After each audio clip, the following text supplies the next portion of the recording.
Welcome back to Malt Mondays. For today's video, I kind of took inspiration from the guys over at Islay, who are always outside in the woods drinking these wonderful whiskeys. So if you guys haven't checked out their channel, do that. I'll post the link below, and there should also be an annotation up here above. Now, what I want to look at today is Ardbeg Uigeadail, which is the step up from Ardbeg 10-year-old. It's a non-age statement release, but that doesn't mean that it's not good stuff. One of the things that I want to point out immediately that you're getting with this bottle, it's priced at about $75 in my area, but it's 54.2% ABV. And if the camera will focus for me, I'm not sure that it will, there is non-chill filtered written right on the front. So right away, Ardbeg is trying to give you a bang for your buck with this non-age statement release. They're bottling it much higher than the standard proof, and they're giving you that that non-chill filtration that's not as common as I think it should be. Now, the one thing that I'm not a big fan about with Ardbeg is their pride. It even says right here on the front, Ardbeg is revered around the world as the peatiest, smokiest, most complex whiskey of them all.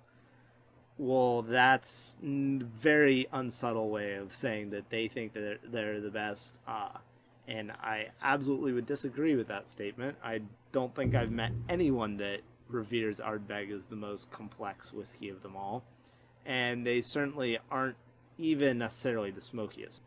So we're going to go ahead and take a look at this. And the big differentiator here between the 10-year-old and the Ardbeg Uigeadail is that the Uigeadail is also partially matured in sherry casks, whereas the 10-year-old is ex-bourbon only. This is just going to give it a little bit of that fruity flavor, I think. Yeah, so right away the color is a nice gold, light gold. And they don't say whether or not they add artificial coloring, so we can assume that they probably do, but I would say it's probably not that much, given that this whiskey is probably near the 10-year age range, and it's got some sherry to it. So we'll see how it smells.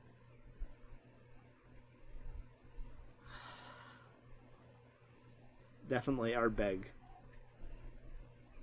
Ardbeg has a very distinctive peatiness to it.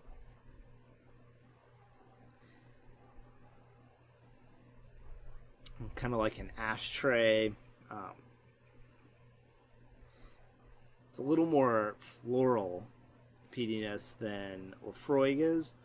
Not quite as medicinal. There's some really nice sherry underneath. It's not excessively sherry though, so it's probably only a year or two in sherry, or a third of the barrels were sherry that they used. Really interesting nose. Definitely like raisins.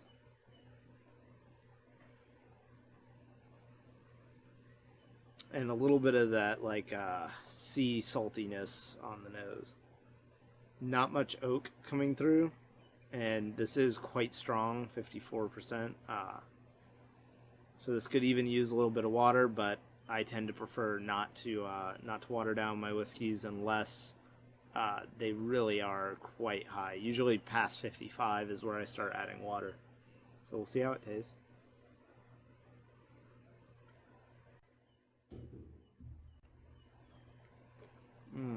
Wow, so the peat is very ashtray at the beginning, but it's mixed really well with the oak.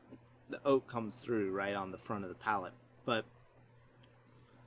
it gives away to it very sweet, sweet flavor going on here from the sherry, and the flavor is just so powerful thanks to that high ABV.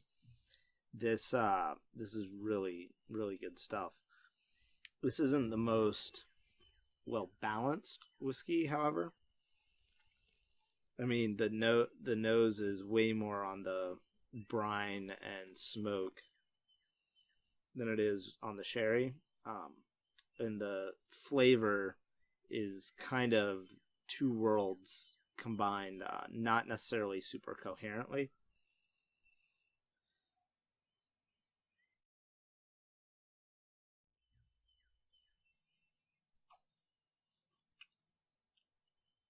But I will say, for a 54% ABV whiskey, this hardly burns at all. It's really pretty smooth.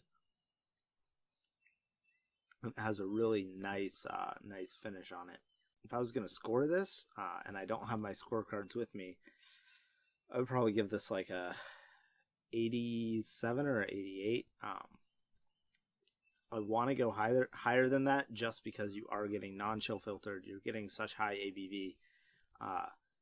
But I think the flavor profile is not necessarily super harmonious. I think it could use a little bit of work. Really, I think they should take kind of the way Laphroaig's quarter cask isn't quite as smoky as the standard Laphroaig.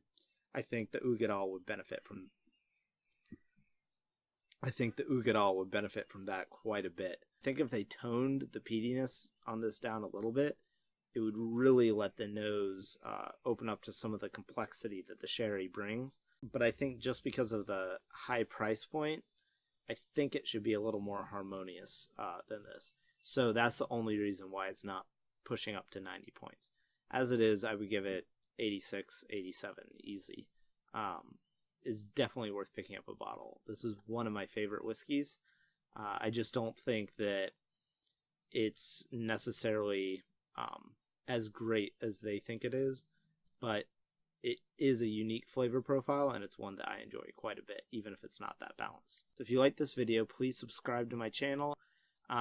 It helps me out a lot, and make sure you check out the guys over at Sowleg, Sowleg. They make some great videos. They've got a real unique sense of humor and get to try some different whiskeys that don't have access to here in the States. So make sure you do that too. Thanks for watching.